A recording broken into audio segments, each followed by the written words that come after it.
Dua. Assalamualaikum warahmatullahi wabarakatuh.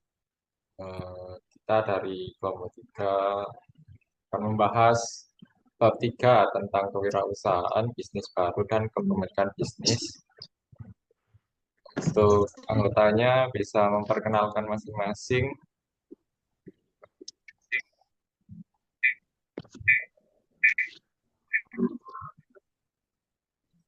Yang pertama dari saya, Al-Fatih Ramadhani Margia dengan nomor NPM 265. Saya Rania Saraswati dengan NPM 290.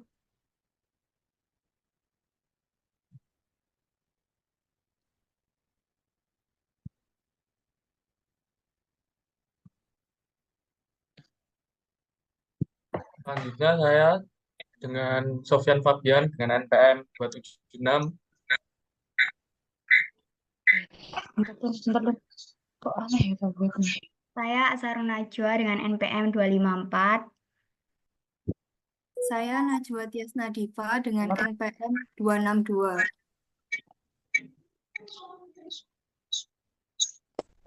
Saya Khatarani Rizana dengan NPM 283.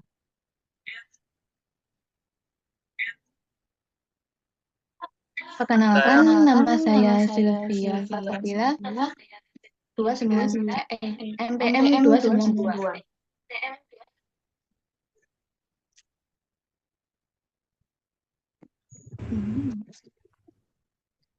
Saya Rizal NPM 203.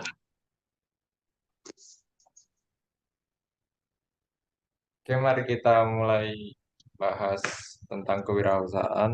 Untuk yang pertama, Gimana kameramu? dimulai. Di ujung kameramu yang tablet sebenarnya. Jadi yang pertama ada apa sih sebenarnya bisnis kecil itu? Jadi sebenarnya untuk mendefinisikan bisnis kecil ini tidak mudah, terutama jika kita menjelaskannya menggunakan angka. Seperti yang bisa dilihat pada nomor 1 itu ada pengertian dari Departemen Perdagangan Amerika Serikat yang menggolongkan bahwa bisnis atau usaha sebagai bisnis kecil apabila terdapat karyawan yang sejumlah kurang dari 500 orang. Lalu juga ada pendapat dari Small Business Administration atau SBA yang merupakan badan pemerintahan Amerika Serikat yang membantu adanya bisnis kecil. Kalau mereka ini menggolongkan sebagian perusahaan yang memiliki 1.500 karyawan dan memiliki pendapatan tahunan yang rendah sebagai bisnis kecil. Maka dari itu, jika kita mengklasifikasikan bisnis kecil dengan menggunakan angka seperti jumlah karyawan, akan terjadi pengklasifikasian yang sangat kontradiktif. Sehingga dari sini kita akan memandang bisnis kecil itu sebagai bisnis yang independen, dalam artian bukan bagian dari bisnis yang lebih besar dan tidak memiliki pengaruh besar bagi pasar. Next. Selanjutnya ada pentingnya bisnis kecil dalam perekonomian. Yang pertama yaitu penciptaan lapangan kerja. Nah, bisnis kecil ini biasanya menciptakan lapangan-lapangan kerja yang baru dan juga menawarkan gaji yang menggiurkan. Lalu yang nomor 2, biasanya nih inovasi-inovasi besar yang kita ketahui sekarang seperti Netflix, Dell, Amazon, dan mungkin kalau di Indonesia seperti Gojek, itu tuh dulunya itu sebuah bisnis kecil. Nah, mereka ini melakukan inovasi sehingga bisa menjadi bisnis skala besar seperti sekarang. Tapi inovasi di sini bukan berarti kita harus menciptakan sesuatu yang baru, melainkan kita juga bisa mengembangkan produk yang sudah ada sebelumnya. Lalu yang ketiga itu ada kontribusi terhadap bisnis besar. Nah, biasanya bisnis-bisnis besar ini akan menjual produknya melalui bisnis kecil kepada konsumen. Jadi contohnya kayak misalkan perusahaan mobil seperti Toyota atau Honda, itu mereka akan memperjualbelikan mobilnya itu melalui dealer mobil. Terus selanjutnya, ini ada bidang-bidang bisnis kecil yang populer. Ini diagramnya kami ambil dari buku Pengantar Bisnis oleh Ebert dan Griffin. Jadi di sini sebenarnya adalah bidang-bidang bisnis populer yang berada di Amerika Serikat. Nah, bidang-bidang ini didominasi oleh bidang jasa, lalu ada disusul oleh retail atau eceran, konstruksi, grosir, keuangan dan asuransi, manufaktur, transportasi, dan terakhir adalah perusahaan yang lainnya.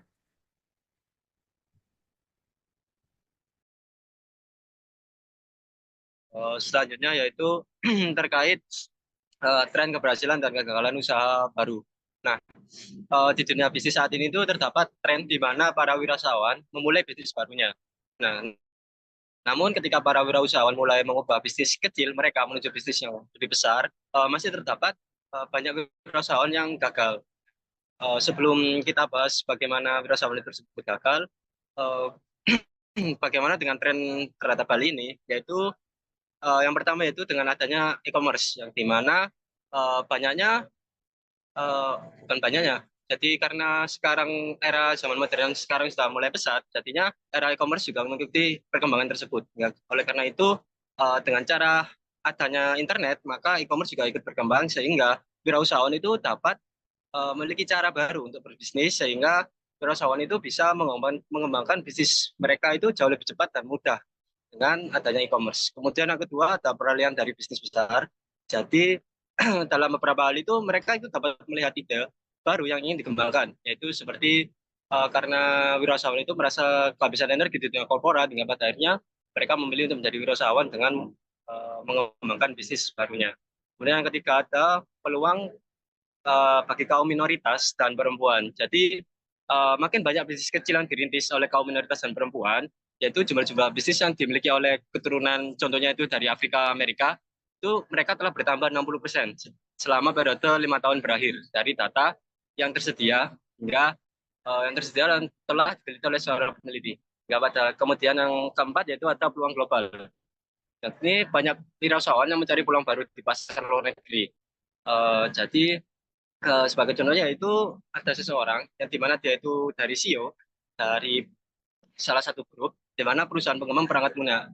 Dari dia kerja di situ, nggak pada akhirnya dia mengerti ilmunya bagaimana, nggak akhirnya dia memiliki peluang untuk membuka bisnis baru dari ilmu-ilmu yang dia dapat dari perusahaan korporat tersebut. Nah, ada 4 sebab kegagalan. Yang pertama yaitu pengelolaan yang tidak kompeten atau tidak berpengalaman. Kemudian yang kedua yaitu kurangnya memberi perhatian, sistem pengendalian yang lemah, hingga kurangnya modal saat membuka usaha baru. Kemudian ada sebuah keberhasilan pula, yaitu sebagai perusahaan kita harus kerja keras dengan adanya dorongan yang kuat dan dedikasi yang tinggi. Kemudian permintaan pasar atas produk atau jasa yang disediakan. Jadi peluang keberhasilan kita itu tinggi kalau kita melihat pasar kita itu benar-benar pas, benar-benar tertarget, pas sasaran. Kemudian yang ketiga ada kompetensi manajerial yang tertata. Kemudian yang terakhir yaitu tidak lepas dari sebuah keberuntungan.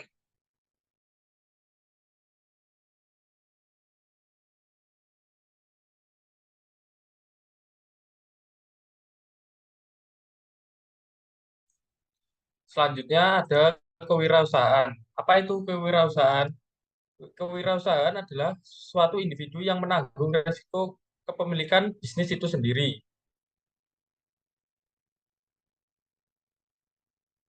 Selanjutnya, sama sih. Mohon maaf, untuk pertama, wirausahaan atau bisa dibilang orang yang menanggung resiko kepemilikan bisnis itu sendiri. Yang kedua itu kewirausahaan.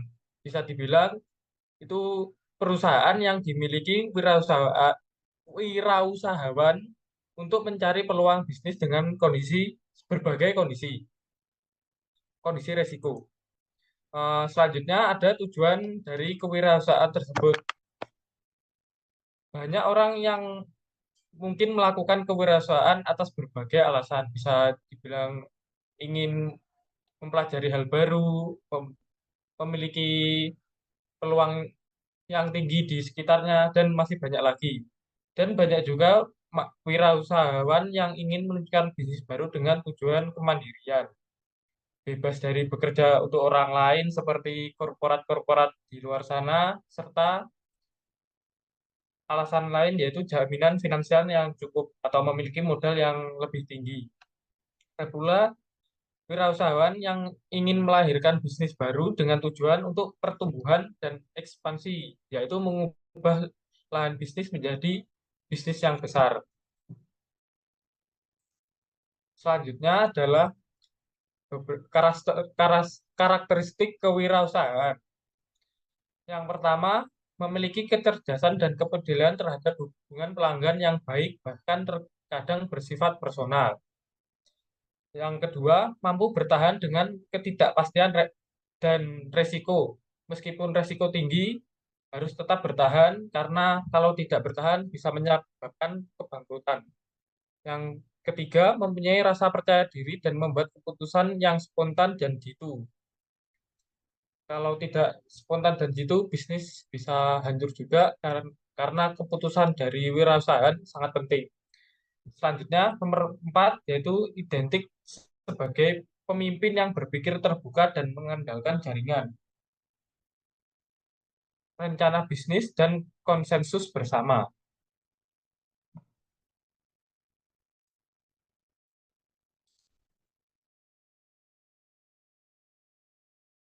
Oke, selanjutnya memulai dan menjalankan bisnis kecil. Sebelum kita memulai dan menjalankan bisnis kecil, kita harus mempunyai skill atau kemampuan-kemampuan.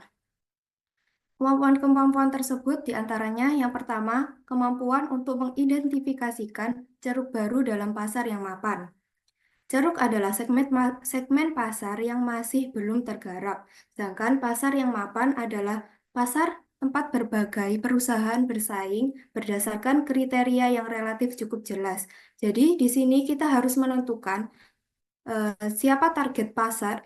Jadi di sini kita harus menentukan target pasar yang sangat spesifik. Yang kedua, kemampuan untuk mengidentifikasikan pasar baru. Kemampuan dalam mengidentifikasikan pasar baru, yakni dengan menemukan pasar, yakni dengan yang pertama, mentransfer produk atau jasa yang sudah mapan di suatu wilayah atau pasar geografis ke pasar geografis lainnya. Yang kedua, menciptakan produk atau industri baru. Selanjutnya yang ketiga adalah kemampuan untuk bergerak cepat dalam rangka memetik keuntungan dari adanya peluang baru. Jadi ketika kita melihat ada banyak permintaan dari konsumen, tapi belum ada yang menyediakan produk atau jasa tersebut, kita harus segera untuk membuat bisnis tersebut. Karena keunggulan yang dicapai perusahaan karena mampu menggarap, karena perusahaan yang lebih unggul itu karena memiliki dapat bergerak. Karena perusahaan yang biasanya lebih unggul itu memiliki kemampuan yang bergerak cepat. Selanjutnya, membuat rencana bisnis. Ketika kita membuat rencana bisnis, yang harus diperhatikan adalah yang pertama, menetapkan tujuan dan saran. Jadi kita harus tahu apa sih tujuan kita membuat bisnis tersebut dan siapa saja sasaran yang cocok untuk bisnis kita. Misalnya ketika kita ingin membuat produk baju, siapa saja jenis baju apa yang kita tentukan dan siapa sasaran yang tepat untuk baju yang kita tentukan tersebut. Yang kedua, peramalan penjualan. Jadi di sini kita juga harus meriset apakah bisnis kita ini akan berjalan dengan sukses. Apakah peminatnya sangat banyak. Seperti itu. Kemudian yang ketiga adalah perencanaan keuangan. Jadi ketika kita ingin membuat suatu bisnis, kita harus mempunyai perencanaan keuangan. Perencanaan keuangan ini bisa mencakup anggaran kas, laporan laba rugi, neraca, dan lain-lain.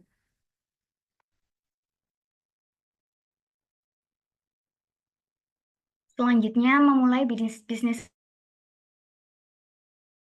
Pemilik bisnis adalah komitmen. Selain itu, wirausahawan harus memiliki industri dan pasar tempat ia bersaing.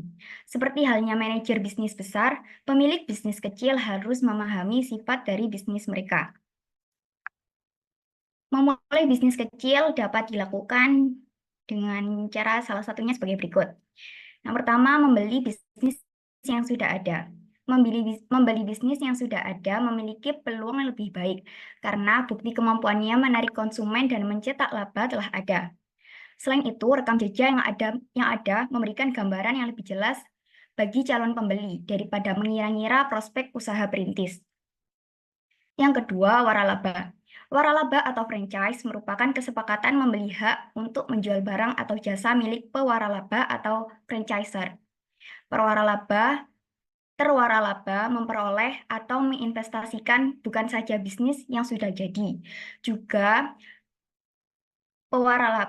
terwaralaba mendapatkan bantuan ahli dalam menjalankan bisnis tersebut. Dapat berupa pelatihan, alat-alat produksi, bahkan pembiayaan. Terwaralaba tidak harus membangun bisnis dari nol. Dan karena setiap gerai waralaba adalah tiruan persis dari gerai lain, sehingga kegagalannya pun menjadi kecil. Dan yang terakhir, memulai dari nol. Pemilik bisnis mulai dari nol harus membuat proyeksi mengenai prospek bisnisnya, karena risikonya lebih besar ketimbang membeli perusahaan lama. Keberhasilan atau kegagalan bisnisnya bergantung pada pengidentifikasian peluang yang benar-benar nyata, seperti produk yang bersedia dibayar tinggi oleh konsumen, tetapi saat ini tidak tersedia. Untuk merintisnya, wirausahawan harus mempelajari kondisi pasar dan menjawab pertanyaan berikut.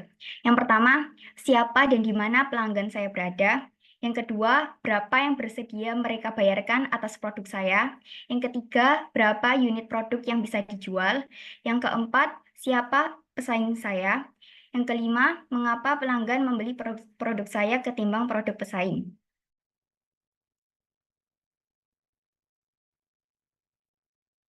Membiayai bisnis kecil.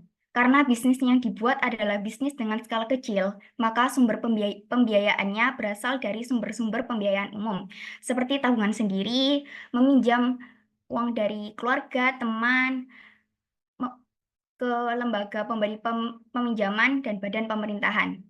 Di Amerika Serikat terdapat organisasi investasi untuk bisnis kecil, Small Business Investment Companies (SBIC), yang berinvestasi pada perusahaan yang berpotensi memiliki pertumbuhan pesat. Mereka memperoleh izin pemerintah federal untuk meminjam dana dari SBA, Badan Pemerintah Amerika Serikat untuk Bisnis Kecil, dan berinvestasi di dalamnya atau meminjamkan dana ke bisnis kecil. Dan organisasi ini sendiri merupakan investasi bagi pemegang sahamnya. Program pembiayaan SBA. Bentuk pembiayaan SBA yang paling umum yaitu 7A Loans Programs. Memungkinkan bisnis kecil untuk meminjam dana dari pemberi pinjaman komersial dan menjamin pelunasan maksimum hingga 75%. Untuk pinjaman di bawah $35.000, SBA menawarkan Micro Loan Program, program pinjaman mikro. Certified Development Company, program menawarkan bunga pinjaman tetap dari pemberi pinjaman berbasis komunitas nirlaba untuk menggairahkan perekonomian lokal.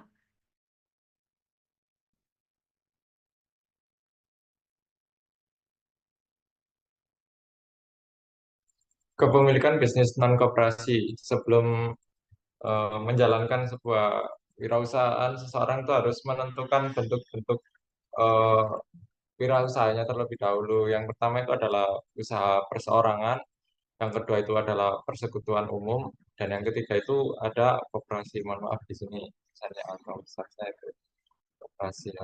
Next. Yang pertama itu ada perusahaan perseorangan, yang di mana perusahaan seorang itu tentunya dimiliki oleh satu orang dan biasanya dijalankan oleh satu orang. Kelebihan dari perusahaan perseorangan adalah ya karena dimiliki oleh satu orang, jadi mengelola usahanya itu lebih mudah karena ya satu kepala untuk mengatur satu wirausaha itu ya. Ya, ini keringanan. Terus yang kedua itu ada kelebihannya. Yang kelebihannya itu sangat mudah, keringanan bagi pengusaha untuk membayar pajak karena adanya keringanan pajak bagi usaha yang kemungkinan akan mengalami kerugian pada awal kemunculannya. Yang selanjutnya itu ada kekurangan, kelemahannya itu segala tanggungan usahanya itu ditanggung oleh pemilik usaha, ya seperti contohnya itu hutang usaha, eh, Kalau enggak, kegagalan usahanya itu pasti ditanggung oleh pemilik usaha. Dan biasanya perusahaan perseorangan ini bergantung pada sumber daya satu orang yang mana itu keterbatasan manajerial dan keuangannya dapat menghambat bisnis itu sendiri.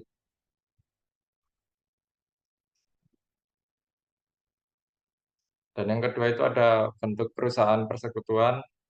Ya, pada perusahaan ini itu sama seperti perseorangan, namun dimiliki lebih dari satu orang. Jadi pemilik ini akan saling bekerja sama agar perusahaannya itu lebih berkembang.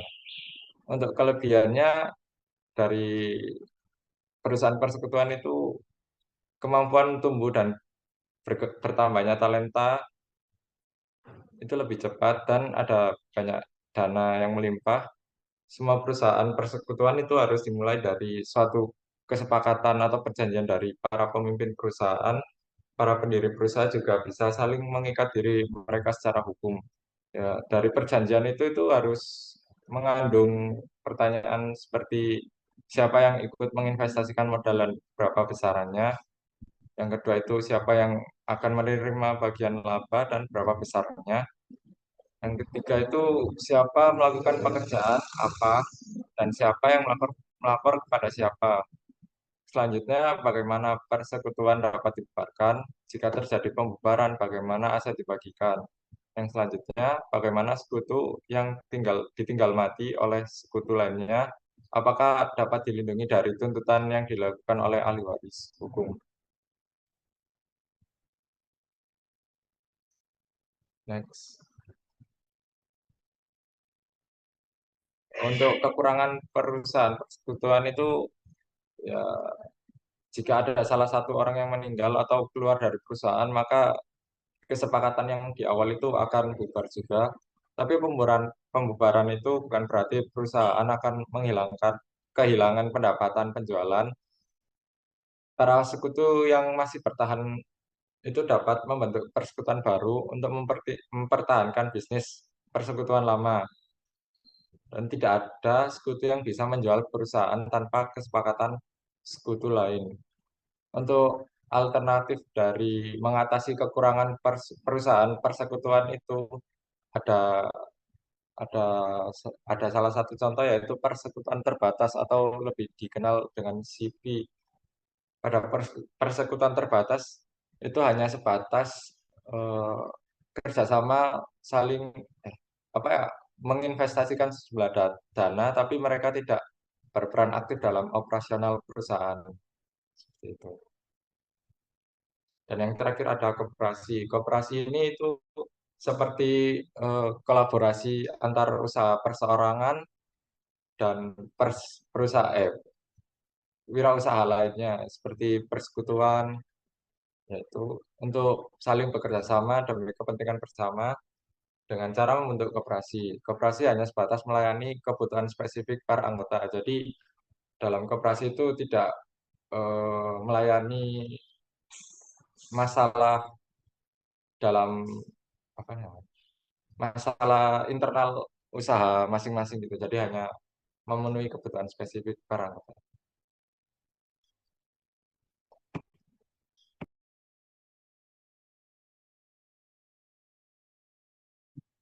Korporasi sesuatu yang artifisial, tak terlihat, tak berwujud, dan hanya hadir dalam ranah hukum. Beberapa aspek dari korporasi yang pertama, korporasi adalah entitas legal yang dimungkinkan untuk melakukan berbagai kegiatan. Yang pertama, menuntut dan dituntut. Kedua adalah membeli, menyimpan, dan menjual hak milik. Yang ketiga, membuat dan menjual produk. Yang keempat, melakukan kejahatan dan diadili serta dihukum sesuai tindakannya. Kelebihan korporasi yang pertama, kewajiban terbatas atau limited liability. Tanggung jawab investor terbatas pada investasi pribadi dalam korporasi. Yang kedua adalah kontinuitas. Sesuatu koperasi bisa berdiri hingga batas waktu yang tidak terbatas. Yang ketiga, memiliki kelebihan dalam menghimpun dana. Karena menjual saham, koperasi bisa menambah jumlah investor dan jumlah dana yang tersedia. Kontinuitas dan status hukum koperasi membuat pihak-pihak pemberi pinjaman merasa terjamin untuk memberikan dana pinjaman. Kelebihan koperasi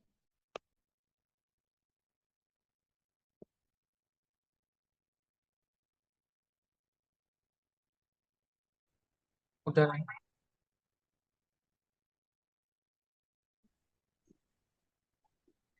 Kelebihan koperasi yang pertama, kewajiban terbatas atau limited liability, yaitu tanggung jawab investor terbatas pada investasi pribadi dalam koperasi. Yang kedua, kontinuitas suatu koperasi bisa berdiri hingga batas waktu yang tidak terbatas.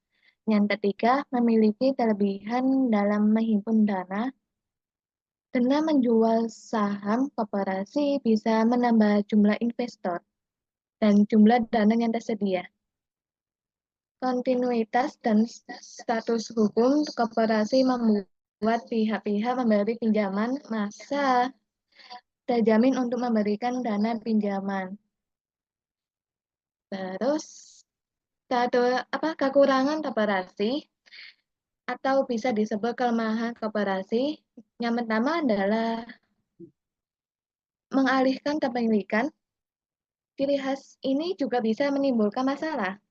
Suatu koperasi bisa diambil alih meskipun bertentangan dengan keinginan para manajernya. Yang kedua, pendirian yang rumit.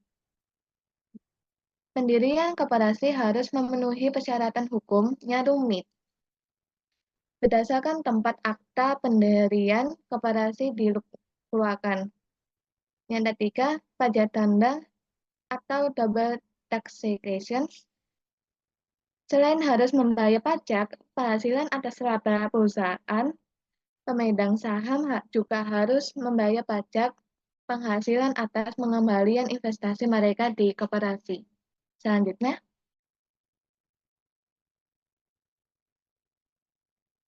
Yang D adalah jenis korporasi. Yang pertama ada korporasi tertutup atau closely held private corporation. Kalau di Indonesia serupa dengan perseroan terbatas atau PT tertutup. Kemudian yang kedua ada korporasi publik atau public corporation. Di Indonesia serupa dengan perseroan terbatas terbuka atau PT TBK. Yang ketiga ada S corporation atau subchapter corporation yang merupakan campuran dari korporasi tertutup dan persekutuan. Dijalankan seperti korporasi, tetapi diperlakukan seperti persekutuan dalam hal pajak. Yang keempat, ada Limited Liability Corporation, yaitu bentuk kepemilikan campuran, pemilik dikenai pajak seperti dalam persekutuan masing-masing, membayar pajak perseorangan, tetapi memperoleh manfaat kewajiban terbatas seperti perseroan terbatas terbuka. Selanjutnya ada korporasi profesional, biasanya terdiri dari dokter, pengacara, akuntan, atau kalangan profesional lainnya. Yang terakhir ada korporasi multinasional atau transnasional, yang mana sahamnya bisa diperdagangkan antar negara. Lanjut. Yang E ada tata kelola perusahaan. Biasanya melibatkan 3 entitas yang berbeda. Yang pertama, ada pemegang saham atau stockholders atau shareholders, yakni pemilik suatu korporasi atau investor yang membeli bagian kepemilikan perusahaan dalam bentuk saham. Yang kedua, ada dewan direksi, yaitu kelompok yang dipilih oleh pemegang saham untuk mengawasi manajemen korporasi. Dan yang ketiga, ada pejabat korporasi, yaitu manajer puncak yang dipekerjakan oleh dewan direksi untuk menjalankan keseharian bisnis. Yang F, ya adalah permasalahan khusus dalam kepemilikan korporasi. Yang pertama ada usaha patungan dan aliansi strategis. Kedua, skema kepemilikan saham karyawan. 3, kepemilikan lembaga. 4, merger dan akuisisi. Yang kelima, divestiture dan spin-off.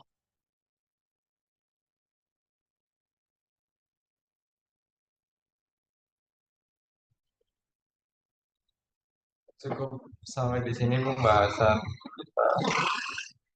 Terima kasih semuanya sudah meluangkan waktu, memberikan waktunya untuk kami menjelaskan. Terima kasih.